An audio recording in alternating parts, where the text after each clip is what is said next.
Miquella's vision for the world is finally revealed in Shadow of the Erdtree. He aims to create a gentler world by subverting the old order and ascending to godhood, freeing it from the constraints of the past.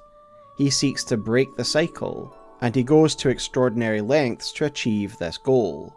However, we come into conflict with the unalloyed at the top of a near Elim, cutting his plans short. It becomes a battle of Lord versus Lord. The Lord of the Old Order clashes with the Lord of Miquella. We witness the birth of a god and the rise of a lord. A god of pure light destined to cleanse the world. It is a clash of philosophies, and Miquella's ascension once again asks one of the most important questions of Elden Ring's story. Who deserves to rule in Marika's stead, and what is the most just outcome? Whether you choose to be Ranni's or Marika's consort, Miquella will stand as a rival. There is no option to side with him, because Miquella already has a consort in mind, Radahn. However, while this may seem straightforward on the surface, there is a point of contention within the lore community, centred around the vow between Miquella and Radahn, and how it fits within the established lore. If Radahn and Miquella made a vow, then why did Malenia wage war against Radahn? And would Radahn even agree to such a marriage pact? In this lore video, we will attempt to answer these questions by exploring all of Miquella's lore found in the expansion, from his arrival in the Lands of Shadow to the vow he made with Radahn. So join me this week as we dive into the lore of Miquella, the god of purity. And remember that if you enjoy Elden Ring lore, then please consider liking this video and subscribing to the channel. The aim of this first chapter is to analyse Miquella's goals and the type of god that he aspires to be. Miquella provides some clues in his mid-battle speech as to what he aims to achieve. Tarnished one, aspiring lord of the old order, if you have known sin, if you grieve for this world, then yield the path forward to us.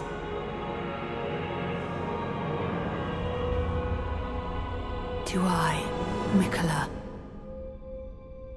and my promised consort, Radahn.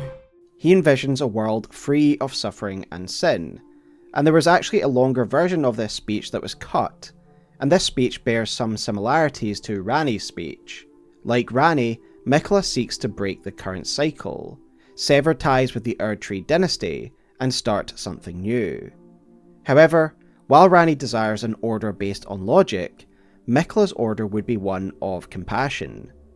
To achieve this, he must sever himself from his heritage, leaving his mother's sins behind, and ending the cycle of suffering.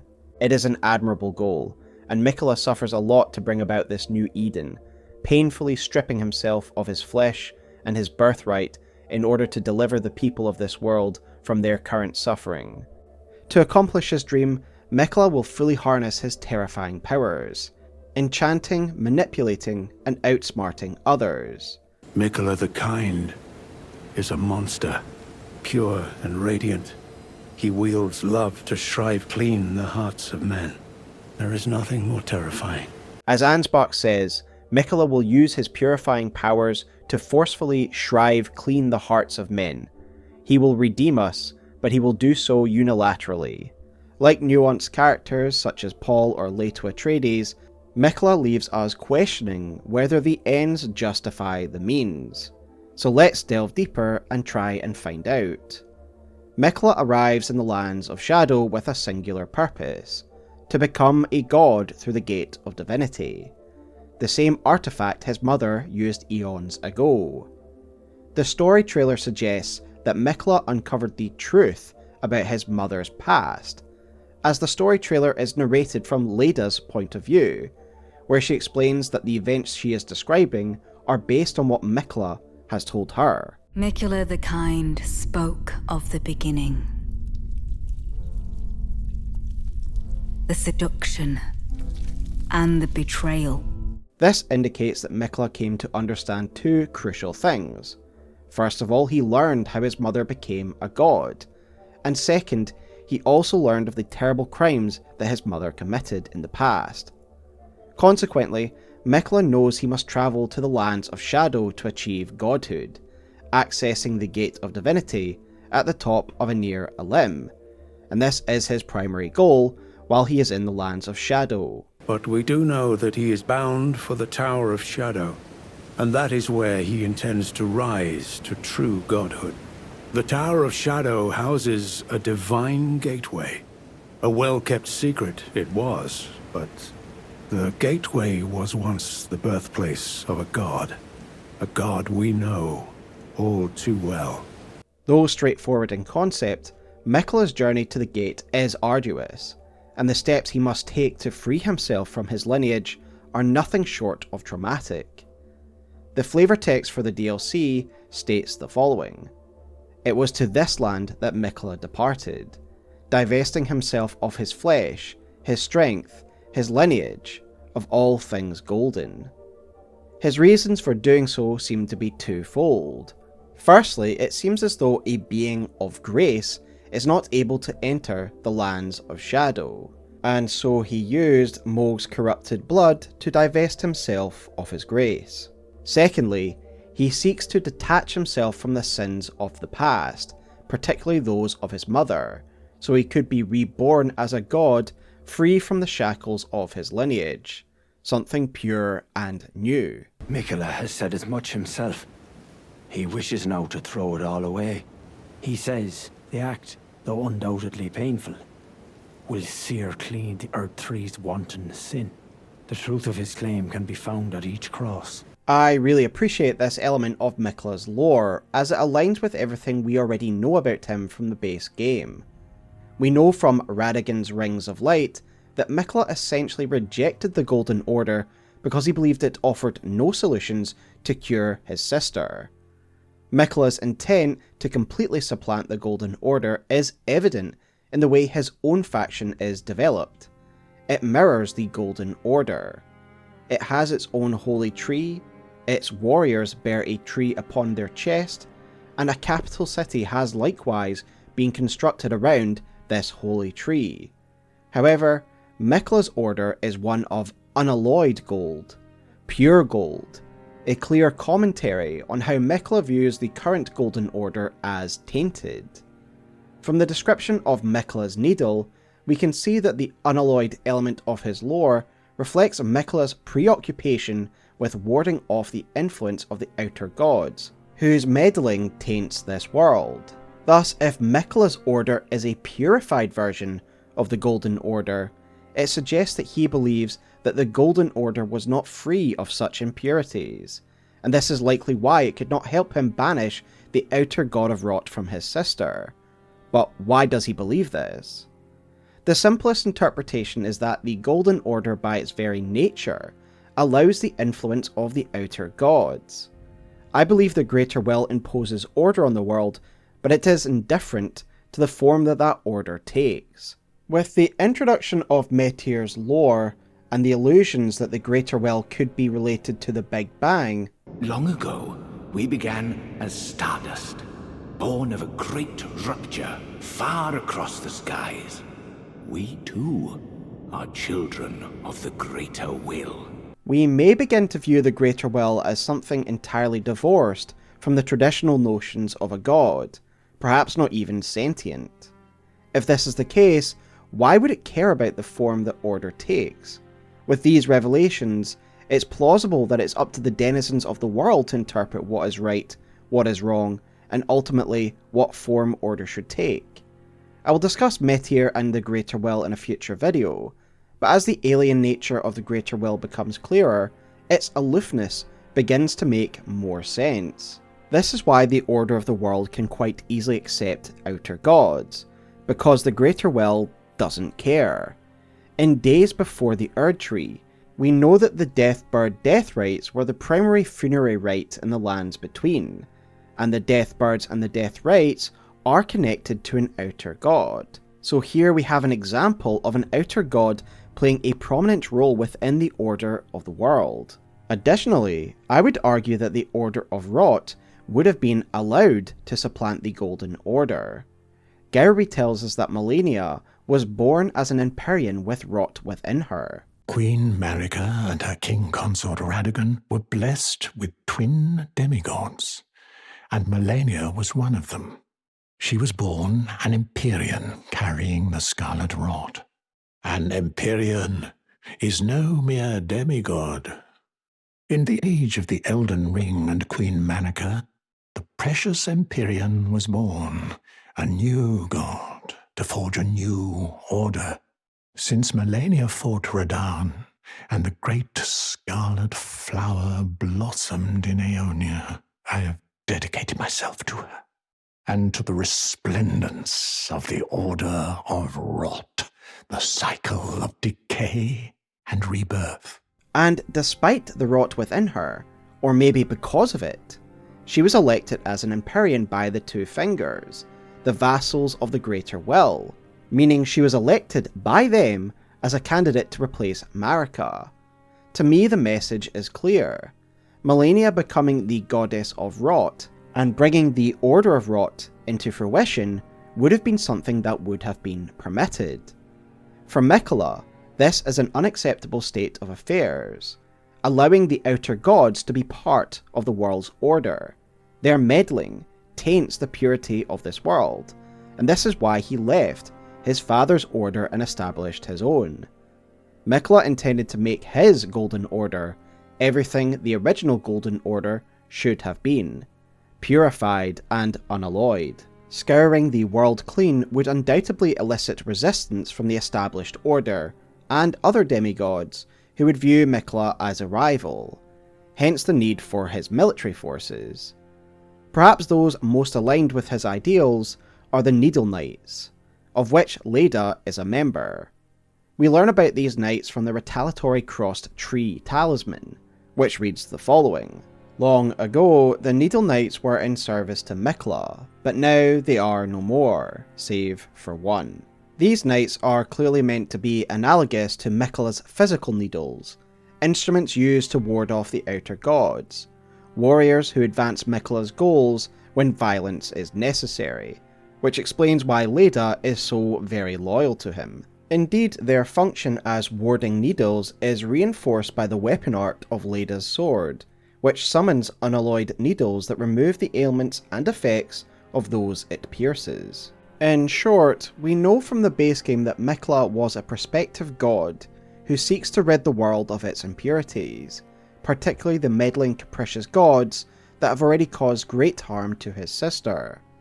Miquella is willing to use all the tools at his disposal, whether through violence or charm, to achieve this.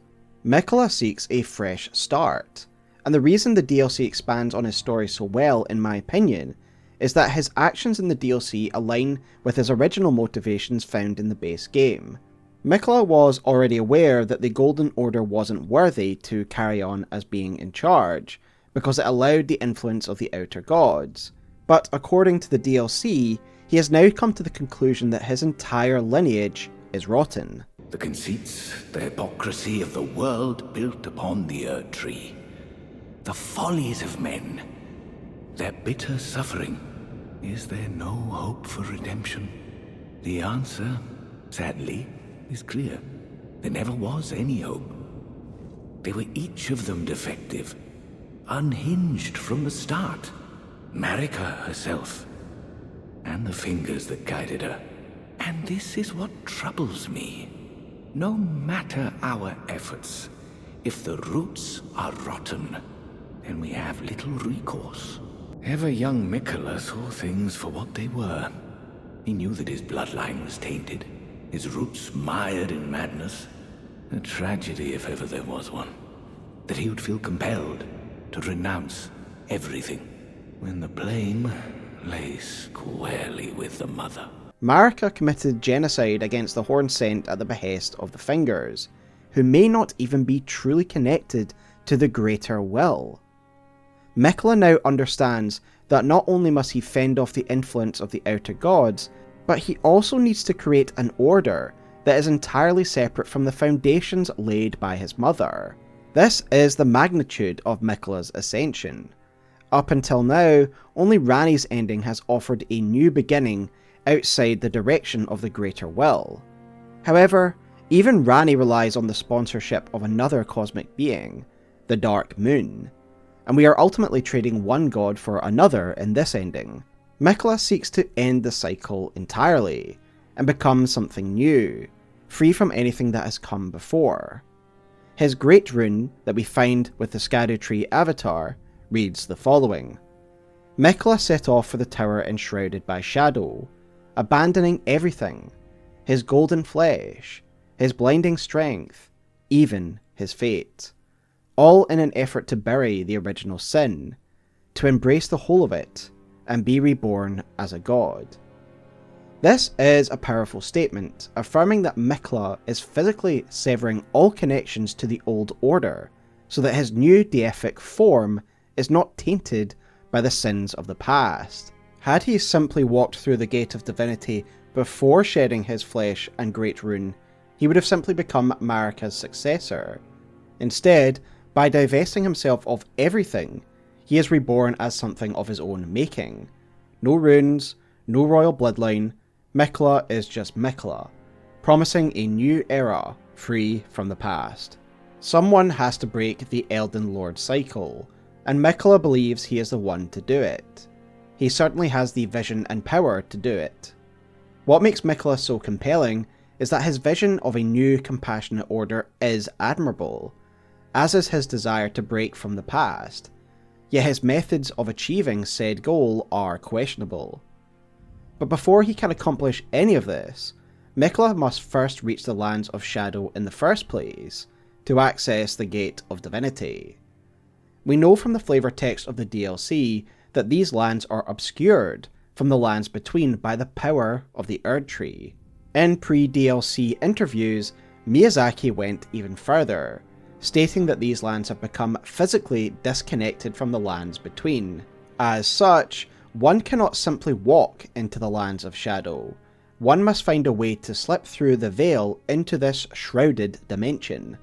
Miquella is thus forced to find an unconventional method to enter the lands of shadow, and he uses Mohg to this end. Dialogues with Ansbach suggest that Miquella's capture and mutilation by Mohg was part of Miquella's plan, and this was actually the method by which he was able to gain entry to the lands of shadow. As if using Lord Mohg to gain entrance to the land of shadow were not enough, he plans to use his corpse as the vessel of his king consort. The implication here is quite clear. Miquella's body being corrupted by Mohg's omen blood was how he was able to enter the lands of shadow. As Vati suggests in his blood lore video, this likely removed the grace from Miquella's form, allowing him entry into the shrouded realm. While Mohg likely did attempt to kidnap Miquella, hoping to use him to establish his order of blood, Miquella turned the tables and made Mohg his thrall. Gideon describes Mohg as deluded, and he's right. Mohg lay next to Miquella's cadaver, waiting for the god of blood to emerge. In reality, Miquella had long since abandoned this original body, using Mohg's blood to strip away his grace and allowing him entry into the lands of shadow. We already knew about Miquella's ability to compel others from the bewitching branch item from the base game. However, we now have direct examples of Miquella using this power on other characters, like Mohg. Additionally, we see more instances of his charm working in real time, as it seems to affect the group of companions in the lands of shadow, who have been brought here under Miquella's suggestion. Leda is the only one who is directly loyal to Miquella. The others have their own motivations and opinions, which could set them against one another, but these tensions are somewhat suppressed by Miquella's power. This is confirmed by the description of the charming branch, which reads the following: Those who would otherwise be at each other's throats are united in service to Miquella, as long as the charm that binds them remains intact. This explains why figures like Ansbach, Freya, and Tiolier begin to pursue their own goals when the charm is broken. Ansbach and Tiolier eventually turn against Miquella due to their own obligations to another master, Conversely, Freya, after doing her own soul searching, still aligns with Miquella because, even without the charm, her goals do align with the unalloyeds. However, this power, at least before he becomes a god, appears to be an extension of Miquella's heritage as a child of the Elden Ring's vessel, being that he is another demigod child of Marika who once claimed a great rune. And it's from this great rune that Miquella's power to enchant seems to be anchored. The effect dissipates once he discards and shatters his great rune. The loss of control is a necessary step in redeeming his lineage, as the great rune is a tool of the Old Order, and has no place in Miquella's vision of a fresh start. And after all, Miquella's ability to charm do return when he becomes a god. It's just no longer linked to the power of a great rune. Yet Miquella discarding his great rune is alone not enough for what he wants to achieve. Miquella's very flesh is connected to the power of the Elden Ring, as he is born of Marika, the vessel for the Elden Ring herself.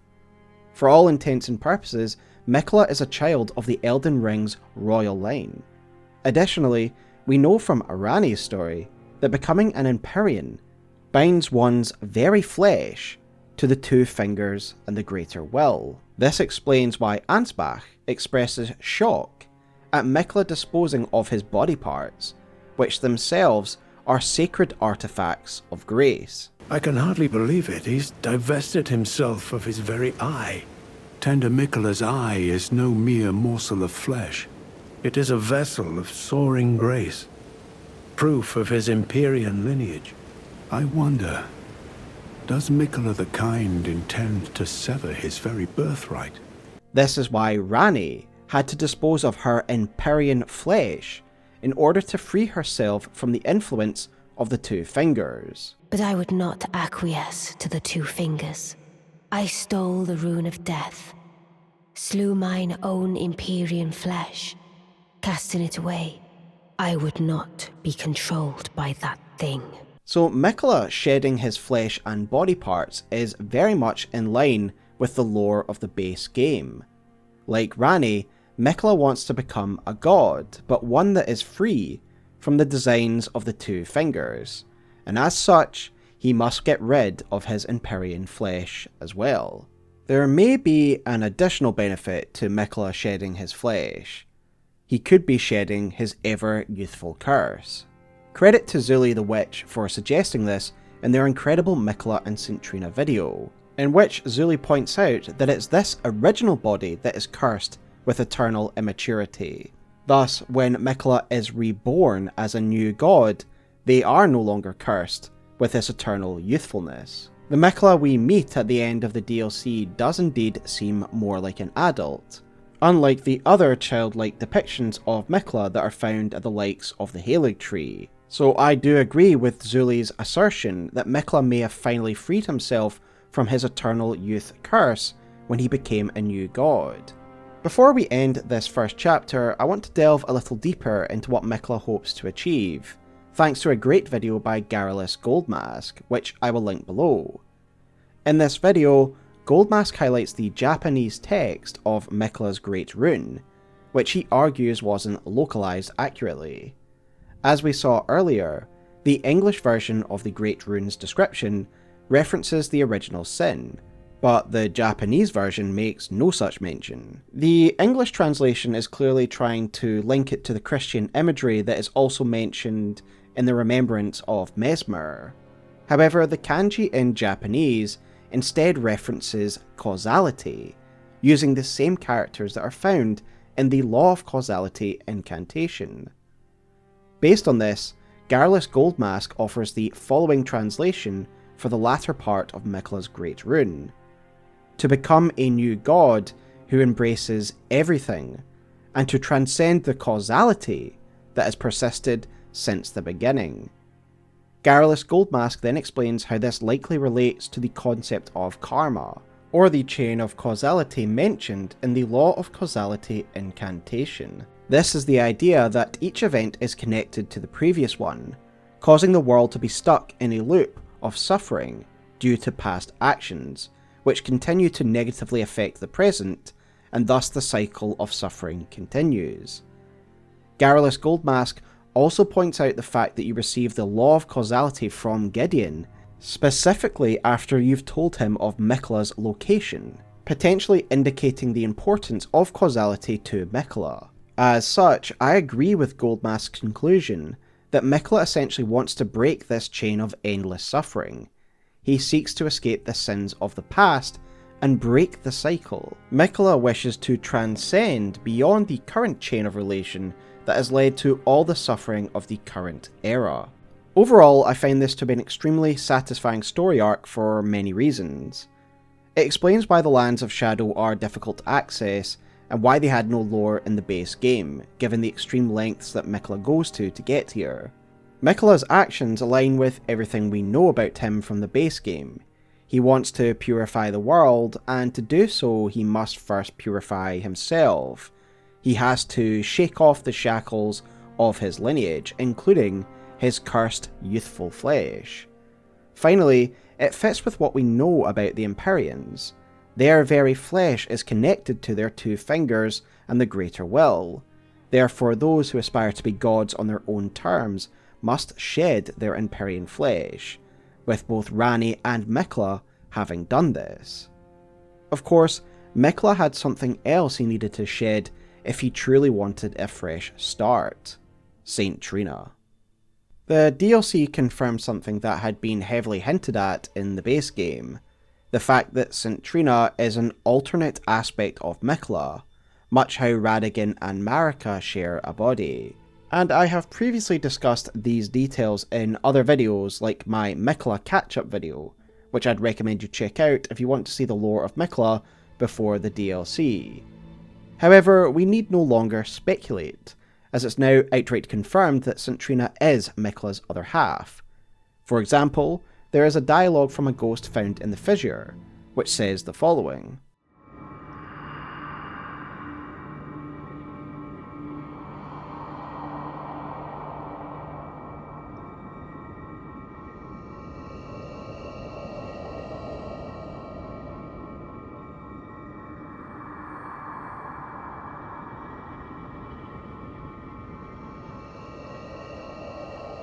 Tiolier, a devotee of St Trina, also directly states that St Trina is the discarded half of Miquella, when he reflects on where his true loyalties lie following the dispelling of Miquella's enchantment. Would kindly Miquella chasten me for falling for St Trina, while knowing that she was the discarded half? Additionally, Ansbach says the following when we inform him of the St Trina relevant Miquella crosses found in Cerulean Coast. To think there was a cross left in such a faraway place, and the deep purple water lilies would be blooming there. This can only mean kindly Miquella has divested himself even of that, his adoring other self, his blossom of slumber. Thus, it is confirmed that St Trina is Miquella's other half, described as an adoring half, hinting at their close relationship, and suggesting that the personalities are distinct enough for love to exist between them. This mirrors Radahn and Marika's relationship, two beings inhabiting the same body, yet entirely distinct beings. These aren't just different personas of the same character, as is proven by St Trina's distinct presence within this DLC. We know from the remembrance of the Rot Goddess that the curse that the twins have, Miquella's eternal youth and Malenia having the rot within her, is a result of the nature of their birth, having been born from the single-bodied god that is the Marika-Radahn union. I believe it is likely that Miquella's dual nature was a genetic inheritance from his mother, passed down from one rebus to another.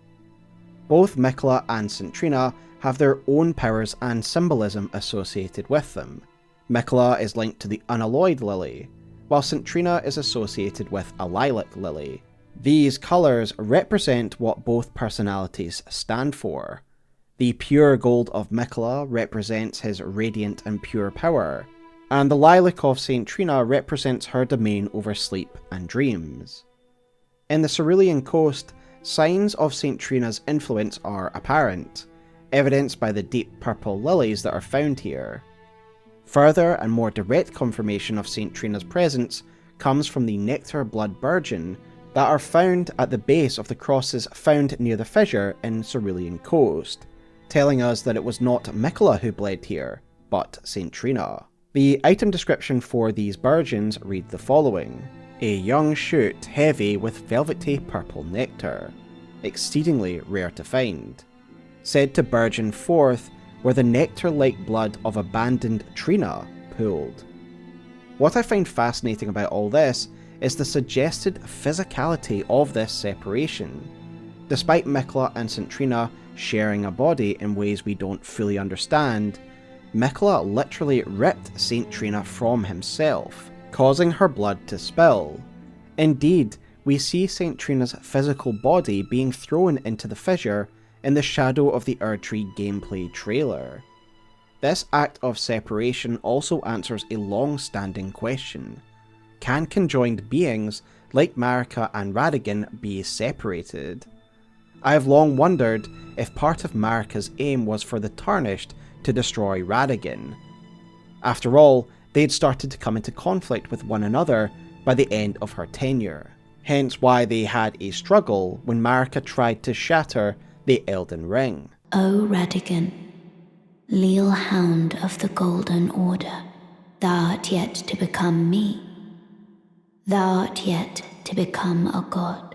After all, it is Marika who directs Hugh to forge the Tarnished a weapon capable of slaying a god, and Grace guides us towards the ultimate confrontation with Radahn and the Elden Beast, our new weapon in hand. After the dust settles, only Marika remains, albeit in a diminished form. I believe that after this battle, the Radahn half of Marika has been killed, and yet Marika persists, as the vessel of the Elden Ring once more, and we her consort. I think Miquella's ability to isolate and discard St Trina reinforces my theory that Radahn is killed, but Marika survives by the end of the game, freed from her meddling other half. With that said, we must now consider why Miquella needed to discard St Trina, and the answer does seem to be readily given within the DLC. The crosses leading to St Trina's sanctum offer insight into Miquella's reasoning in his own words. One of them reads, "I abandon here my doubt and vacillation."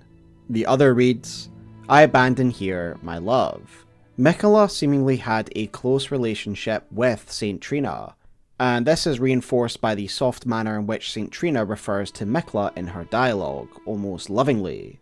Whether this love is truly romantic or platonic is largely irrelevant. These are strong emotions either way. Emotions that Miquella feels will distract him from his goals, filling his mind with doubt at a time where he must be decisive.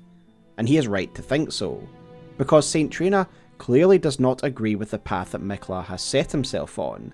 As she says, "Godhood would be Miquella's prison. A caged divinity is beyond saving. You must kill Miquella. Grant him forgiveness."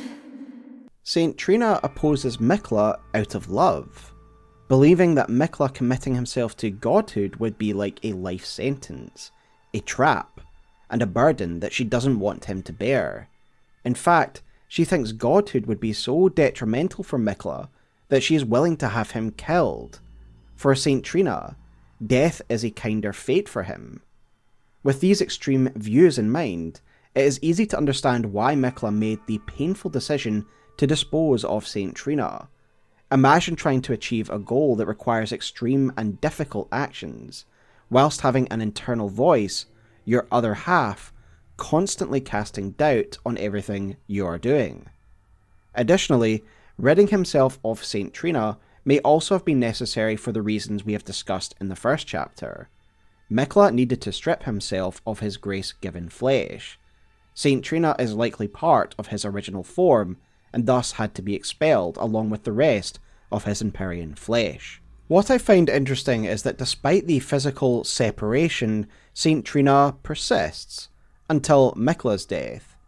This suggests that she is still somewhat dependent on Miquella's existence, likely functioning as the secondary personality and Miquella is the primary, a similar relationship I see between Marika and Radahn, where Marika is the dominant form.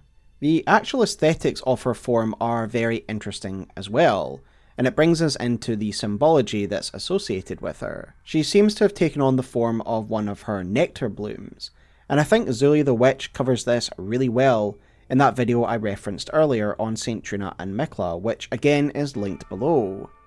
Zuli suggests that there is a practical reason behind St Trina's form. Stripping back St Trina's character model reveals that she has barely survived her fall here, with only her head, one arm and upper torso surviving intact.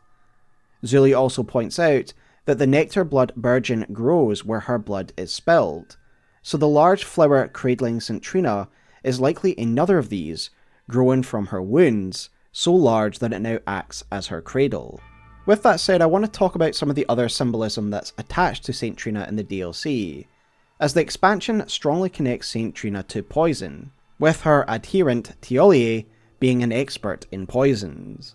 And again, this is a part of the lore that I really like in the expansion, as I think it's just an expansion of lore that's already existing in the base game, where there existed an overlap between sleep and death. And I have touched on these in prior videos. Both Ghostflame and St Trina's sleep power have a purple hue, with lilac coloured flowers associated with them. Colours have strong meanings in Elden Ring, and I would highly recommend Hawkshaw's video on this subject if you'd like to learn more about the colour theory of Elden Ring. But why is there this overlap between death and sleep? What is the connection? Well, from a practical standpoint, a sedative for one might be a poison for another, or in a high enough dosage, it could act as both.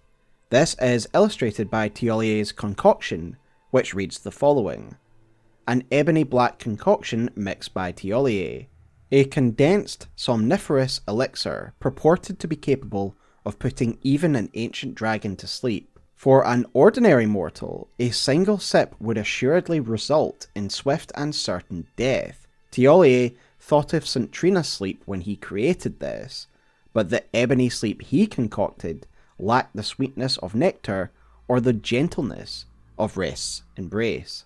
To us humans, it's a deadly poison that will kill instantly, but to the ancient dragon Florisax, it is a powerful sleeping agent.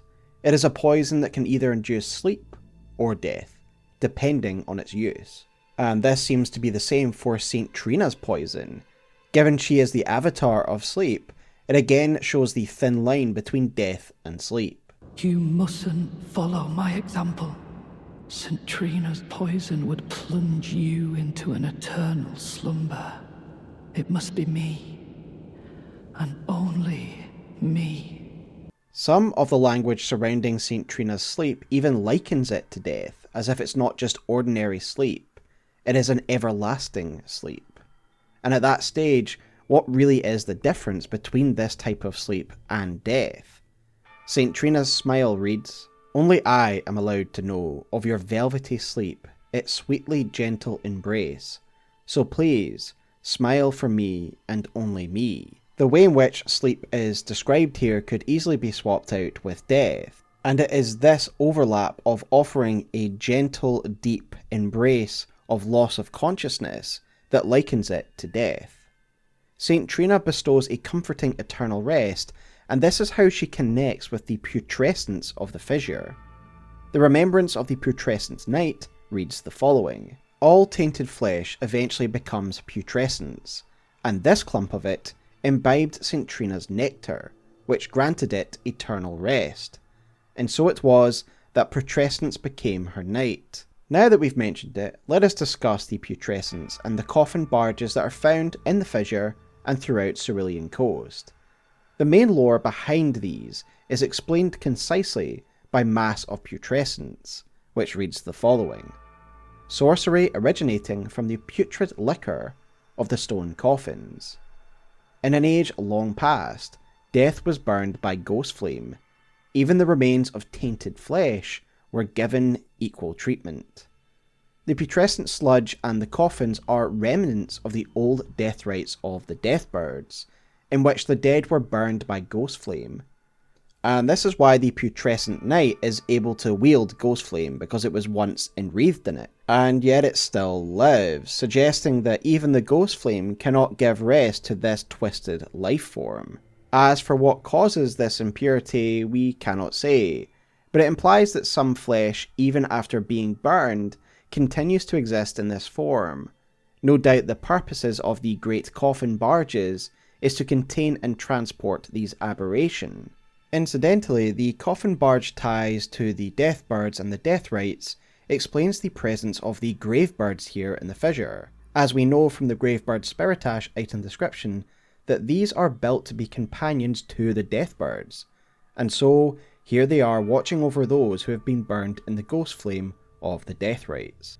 So while true death seems impossible for this sludge, St Trina is able to grant them a measure of peace in death-like sleep. For this reason, the putrescents chose to become her defender, her knight. She is the first being to truly offer any peace to this tortured form of life. As such, she has carved out her own domain here in the depths of the Cerulean coast, and perhaps the draw of her comforting sleep brought people here.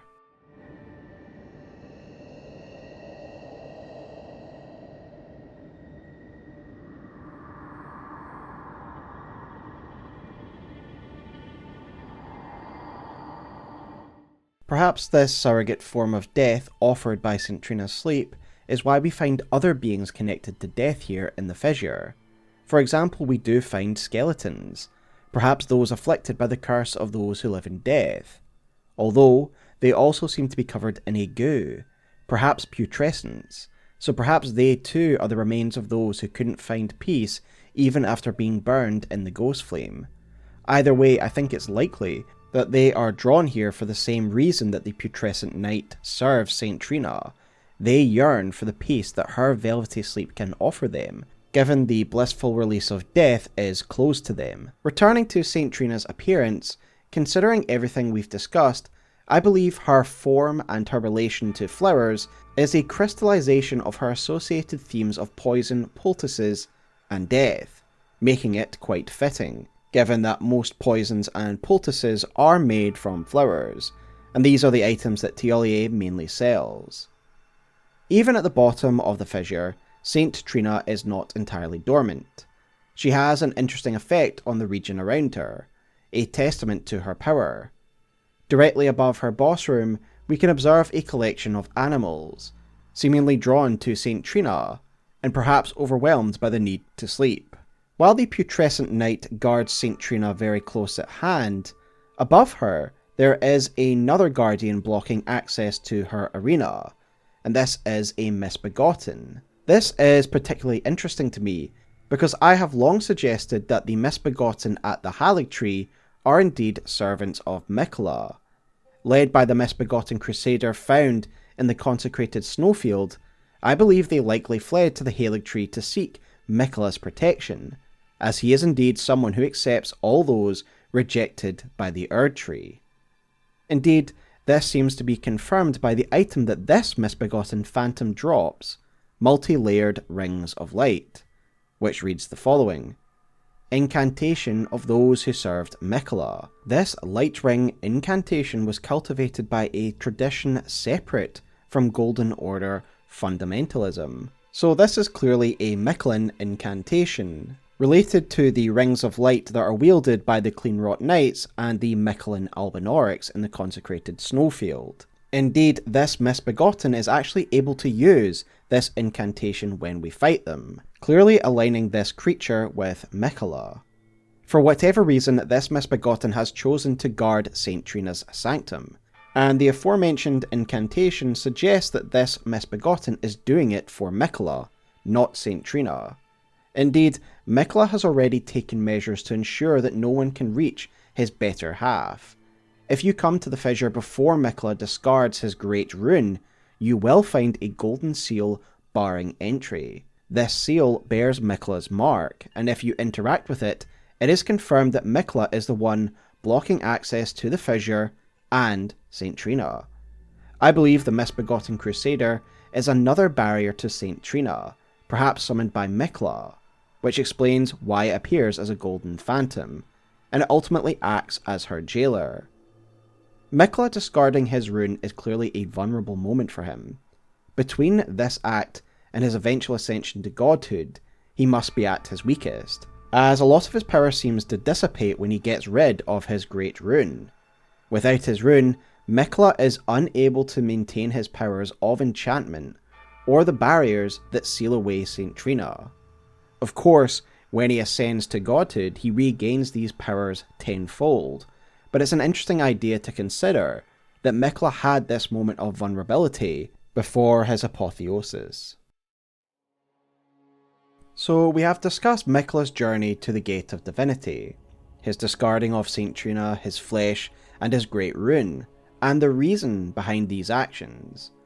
All of this was in preparation for his ascension, his true path leading him to the Tower of Shadow, Anir Elim, and the Gate of Divinity that lies at its peak. One of the most important lore items in the DLC is the secret Rite Scroll, which can be found in the library of the Specimen Hall. This item reads the following: a scroll made of white tree bark. Few can decipher the scroll, which describes the secret rite of the Divine Gateway, said to be found at the tower enshrouded by shadow. A lord will usher in a god's return, and the lord's soul will require a vessel. In many videos, I have often repeated the fact that every order needs two things: a lord and a god. This was the case with Placidusax and his god, as it is the case with Marika and her lords. And when Mohg aspired to become the Lord of Blood, he knew he'd require a god of blood, hence his reason for abducting Miquella.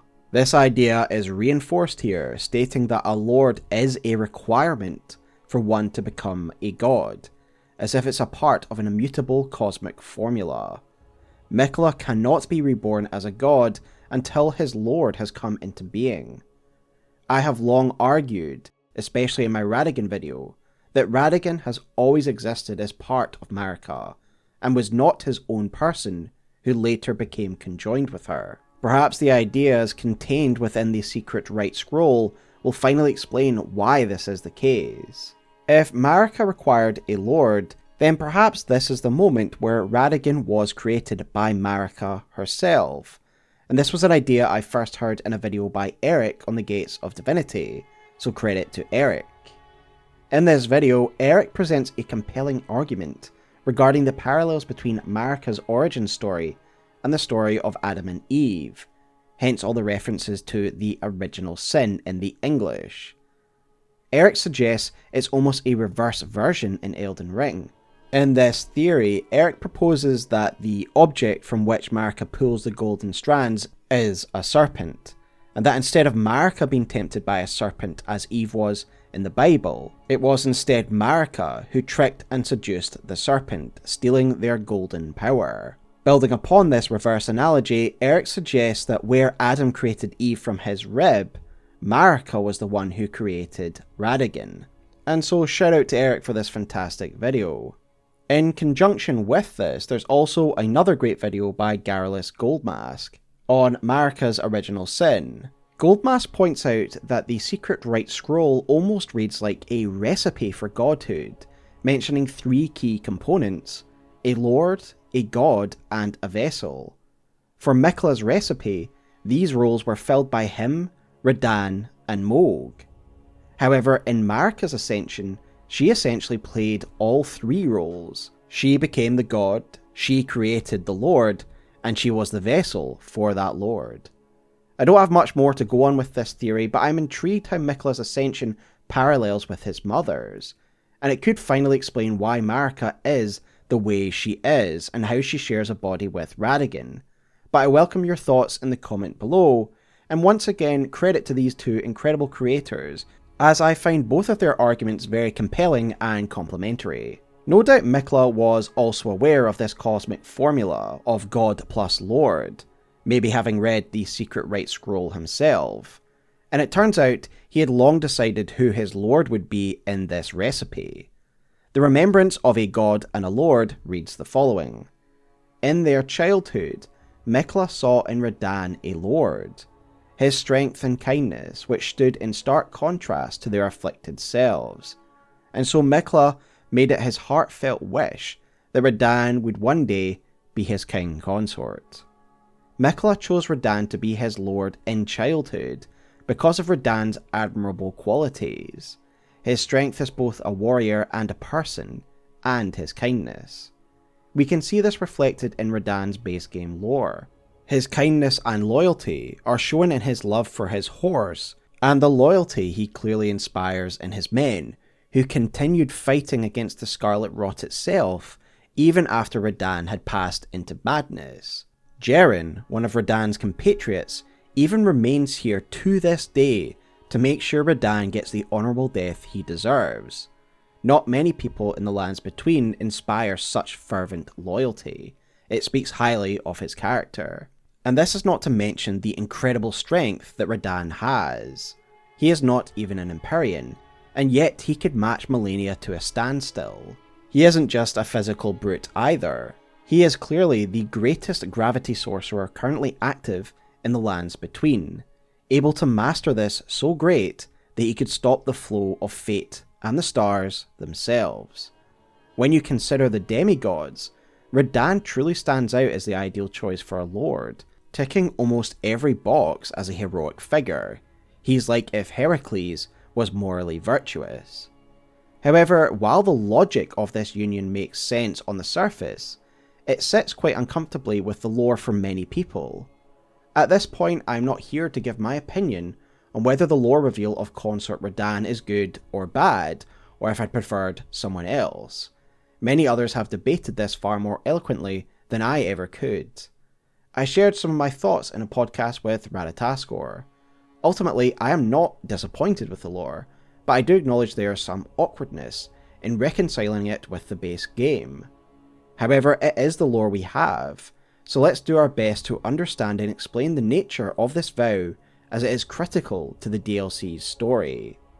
We learn that there was a vow made between Miquella and Radahn, and it's first mentioned chronologically by the character Freya.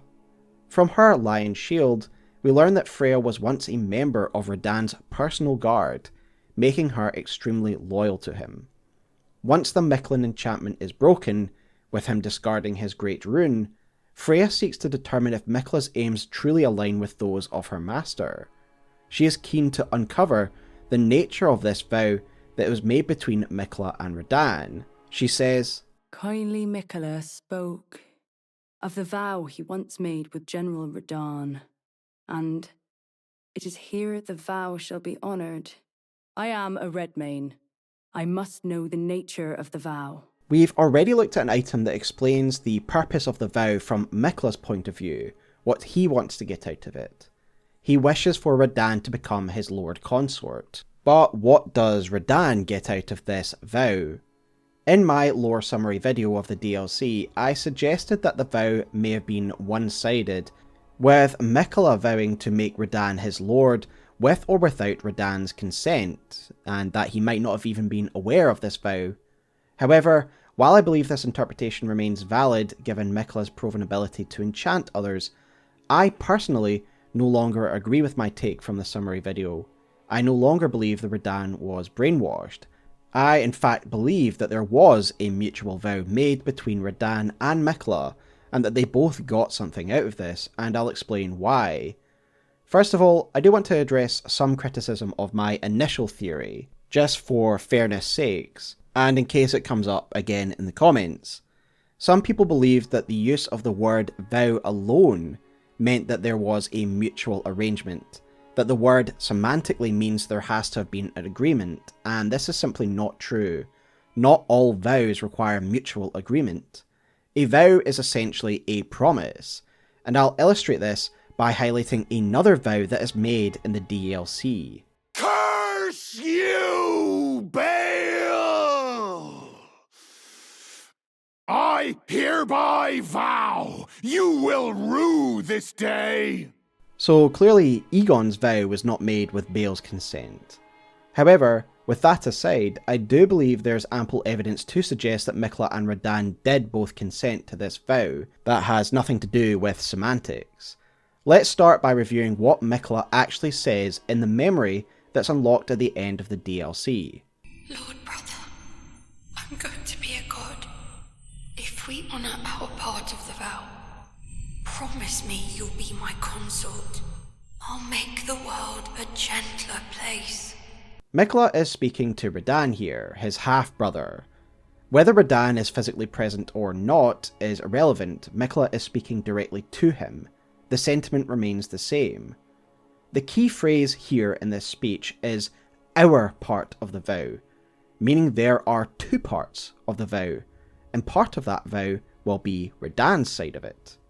The use of our part suggests that Miquella offered something to Radahn as well, and Miquella's part is fulfilling a promise to Radahn, and likewise, in return, he expects Radahn to become his consort.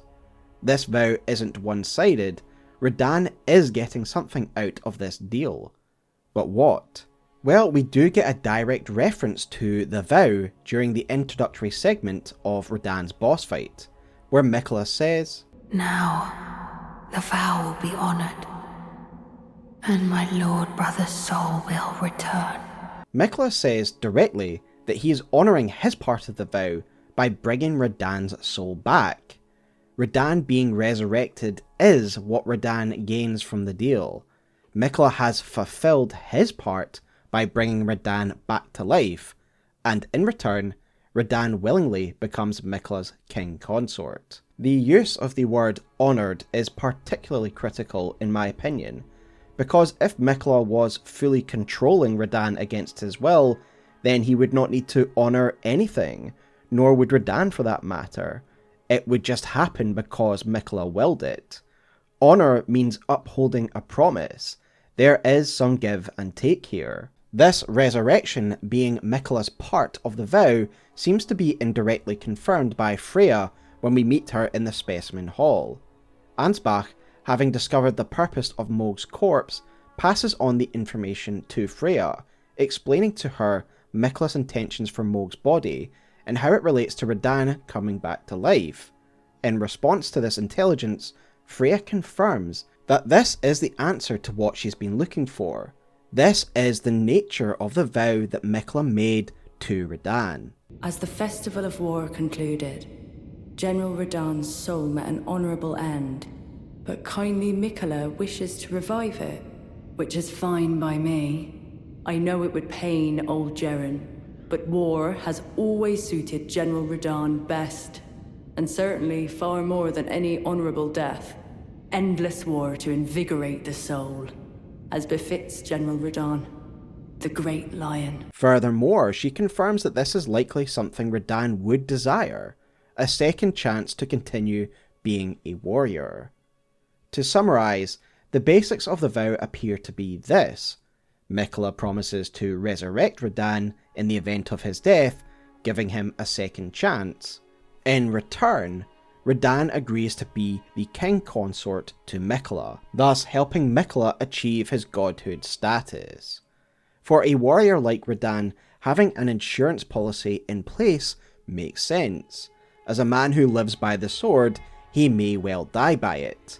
In the event of his death, his brother would bring him back, and Radahn would repay him by becoming his consort. All well and good, but there is another party to this vow that makes things a bit more difficult. Malenia. The Young Lion set reads the following: When Malenia, blade of Miquella, let the rock flower blossom in Aeonia, Radahn heard a murmur in his ear. Miquella awaits thee, O promised consort. So finally, after all these years, we know what Malenia whispered into Radahn's ear during their iconic duel in Aeonia, and it completely retextualizes this fight. Until now, we'd assumed that this epic clash occurred solely because they were the two greatest remaining demigods, a notion that is more or less stated as well by the game's story trailer. However, in fairness, even in-world, The denizens of the lands between would probably assume that this was the case if they weren't in the know about this particular vow, and I imagine very few people were in the know. However, we do now have this entirely new context for the fight, and it's impossible to view it without considering the terms of the vow that hang over the outcome of this battle. If Miquella did indeed promise to bring Radahn back in the event of his death, how are we to interpret Malenia coming to kill Radahn? At the beginning of the Radahn fight in the DLC, Miquella thanks both his loyal blade and the champion of the festival for helping him in achieving his goals. My loyal blade and champion of the festival. Both your deeds will ever be praised in song. Malenia is the loyal blade, and thanks to everyone who pointed that out in my summary video. Malenia is the loyal blade, and we are the champion of the festival. And this is clearly in reference to us both having played a part in killing Radahn.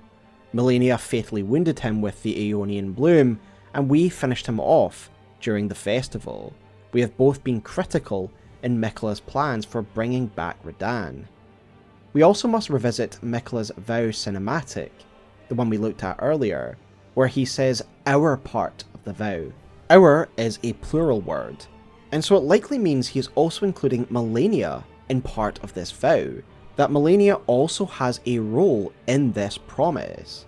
Combining all these item descriptions and dialogues with Malenia's dialogue found in her armor set, where she also talks of Miquella keeping his promise, it seems like all three of these characters are joined in relation to one another, expecting each other to fulfill part of their bargains. Malenia's part in this vow was to defeat Radahn, but then why would Radahn want to be killed and then resurrected? Radahn is an honourable warrior, and one that could likely only be matched by Malenia. Perhaps Radahn offered this as a sort of challenge to Miquella and Malenia. If you can defeat me, I will submit and become your king consort. Kill me in battle, and my soul will be yours. Come and have a go if you think you're hard enough. Malenia's exceptional loyalty to Miquella can now be retextualized in light of the DLC. Her armor set reads the following: Malenia awaited Miquella at the foot of the husk. My brother will keep his promise.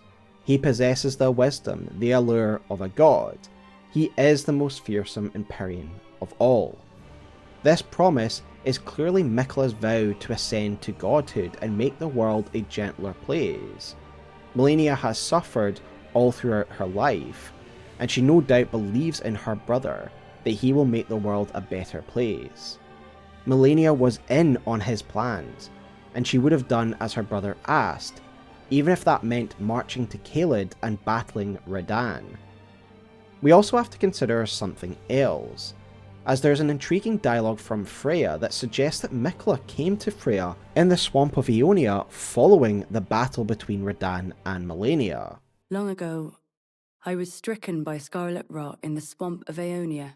Immobile, feverish, and in great pain, I was entirely resigned to death. I was left behind, and only kindly Miquella was good enough to seek me out. My wound was swollen and festering, exuding a most pungent odour, and yet he drained the poison from it, despite my wretched visage.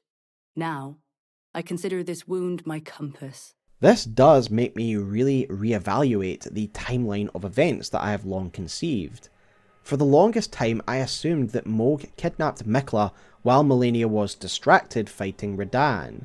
However, it seems Miquella was actually still active following Radahn and Malenia fighting, even coming to Caelid himself to witness the devastation and death that his decisions had wrought. One of the issues I initially had in understanding the vow was reconciling how Miquella would be okay with the number of soldiers on each side dying as part of his designs, never mind the entire part of the continent that was obliterated as part of his plans. If Malenia did come here at Miquella's behest to challenge Radahn, then the blood of all of these soldiers is essentially on Miquella's hands. However, maybe this does help explain it. Maybe he wasn't okay with it. He just had to do it. and Freya's story could illustrate Miquella's remorse. I can almost picture him walking among the battlefield after the devastation had happened, finding a survivor, Freya, among the broken and rotted bodies. As a small act of atonement, he granted her a cure for the Scarlet Rot, using his power of unalloyed gold to ward off the rot from this warrior's body. Regardless, I find this to be a fascinating anecdote from Freya, and I'd love to hear your thoughts about it in the comments below. Malenia went to Caelid for her brother, to fulfill her part of the vow. Unfortunately, the job was only half done. Radahn is so powerful that he even survived being attacked by the Scarlet Bloom, although he is reduced to a beast-like state. This is why Miquella also praises us, alongside his loyal blade, as the champion of the Radahn festival, because in that moment that we struck down Radahn, we finally advanced Miquella's plans, and he could move towards his ascension. We further serve Miquella's plan when we kill Mohg, as this allows Miquella's agents to take Mohg's cadaver to be the vessel for the reborn Radahn. Perhaps the implication is that Miquella has been subtly guiding us from the beginning of our journey.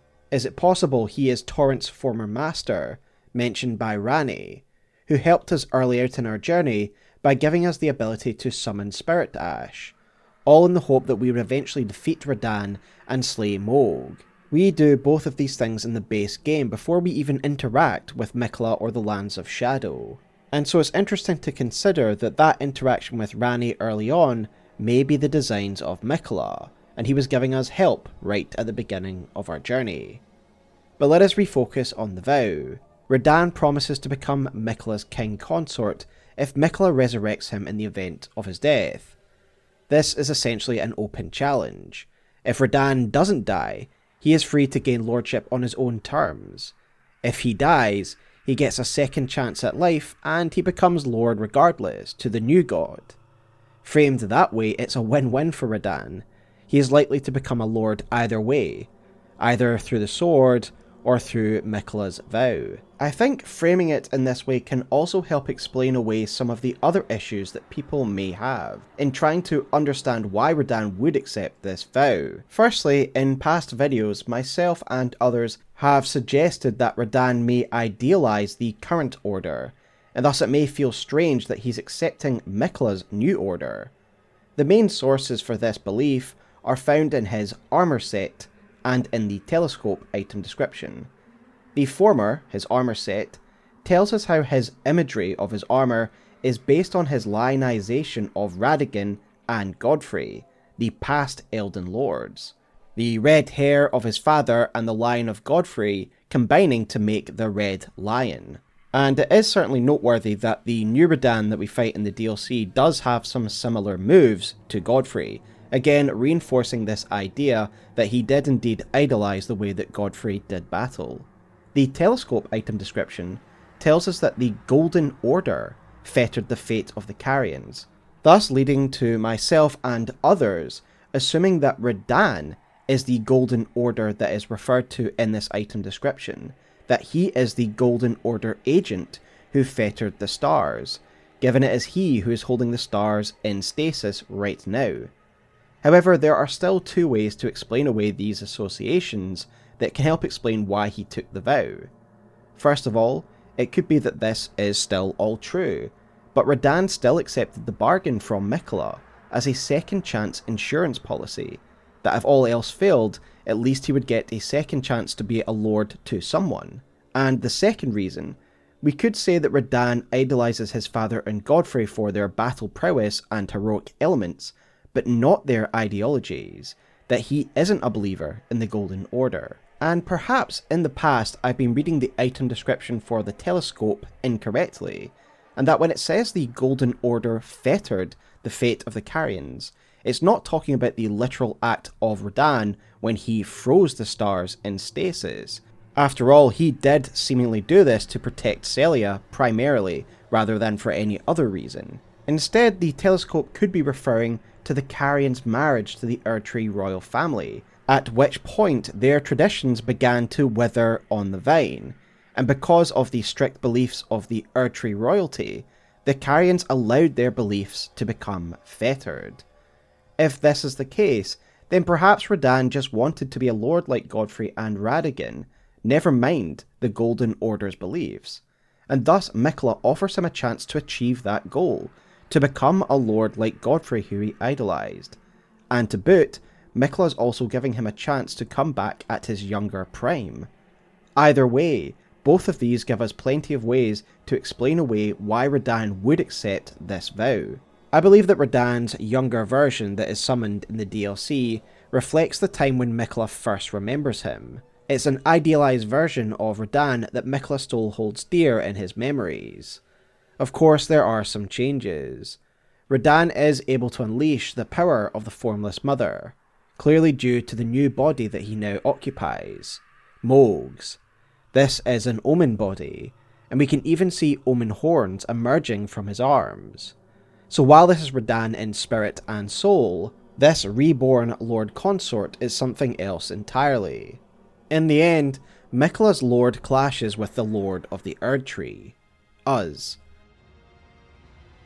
No matter what role we play in aiding Miquella's rise to power, we are eventually set against him. I think our clash with Miquella is concisely and aptly described by the Light of Miquella incantation, which reads the following: the strength of Miquella upon his Deific Return, wielded as an incantation. Miquella sought to accept all that was and would be, but found one that refused to be embraced. No wonder, as one god and one king consort is all the world needs. We are one more lord that isn't needed in Miquella's new vision of the world. We are a reminder and a leftover of the chain of causality that he seeks to destroy. And to boot, we refuse to be embraced by Miquella's new vision. While in the lands of shadow, grace does guide us towards this final confrontation. We have been led by the Erdtree to kill this interloper. It was never kindly Miquella, was it? The Erdtree was leading you all along, so that you might ascend to lordship. Why come to these lands to begin with? I suppose it must be what His Eminence, or perhaps the Erdtree, desired all along. The clashing of the favoured lords, such that one would prevail. Leda reflects on the fact whether both Miquella and the Erdtree wanted this fight to happen, a showdown of lords to determine who has the right to rule. I think that this is something that Elden Ring does best, providing conflicting ideologies. It's at the core of the various endings that we can achieve, and once again we have the ideals of a new god, being challenged by those who disagree with his methods. Ansbach, Tiolier, and us, we all have our own reasons and motivations for standing against Miquella. In regards to your own roleplay, it could be that you oppose Miquella because of his methods, that he's gone too far. You might even agree with what he wants, but you just cannot stomach what he has done. Or you may simply want power for yourself, and thus you cannot allow such a rival to exist. Whatever your reasons, the Tarnished will eventually stand against Miquella, and despite Radahn's strength and Miquella's godly powers, we still win through sheer brute force. But even though you defeat the newborn god, perhaps you choose to take Miquella's pleas to heart and rule the world as he would have wanted, with kindness. Or perhaps you listen more to Ansbach, deciding that humanity must stop catering to the whims of the gods and make their own fate, whether for good or for ill. So there you have it, folks. That is my take on Miquella the god, St Trina, and his vow with Radahn. I've been wanting to make this video for a while because the subject of the vow is so interesting. When I did my lore summary video, I presented my interpretation based on my thoughts at that time, but in the months since I've let this topic percolate in my mind, and I've discussed it with people like Radataskor and Cobalt Beetle. So thank you to everyone who disagreed with me in that first video and let me know your thoughts. It's allowed me to reconsider different possibilities, and ultimately I'm more satisfied with the conclusion that I've now arrived at. And despite the differing opinions on Radahn's presence in the DLC, I actually like it. To be honest, Radahn was one of the demigods I was least interested in the base game. I found his lore fairly straightforward. But with these new elements from the DLC, I've grown to appreciate his character more, and ultimately I really like the presentation and aesthetics of the final boss fight. But again, that is just my opinion, and I appreciate if you didn't like this change. Likewise, I like the presentation of Miquella in the DLC. As I argued in the first part of this video, what he does in the DLC is broadly in line with his character in the base game. It meshes up really nicely. And I'm also glad he didn't just turn out to be a really evil character in the end. I know that some people compare Miquella to Griffith, and of course there are still some aesthetic similarities, in that they both ascended to godhood. However, they differ widely in their intentions in my opinion. Griffith's reasons for becoming Femto are more personal, whereas Miquella's are more macro view. He's becoming what he is because he thinks he can change the world, and for the better. Of course, none of this is excusing the terrifying things he does, enchanting people, using Moog, and then discarding him, but Miquella truly believes it's for the greater good, and that's how I view him now. Not good, not evil, but a character that embodies the question, do the ends justify the means? But what are your thoughts on Miquella and the VOW? Do you appreciate this area of the lore now that a few months have passed, or do you still dislike it? And if you do, please let me know why. But until next time guys, I will see you at the Gate of Divinity. Take care and have a wonderful evening.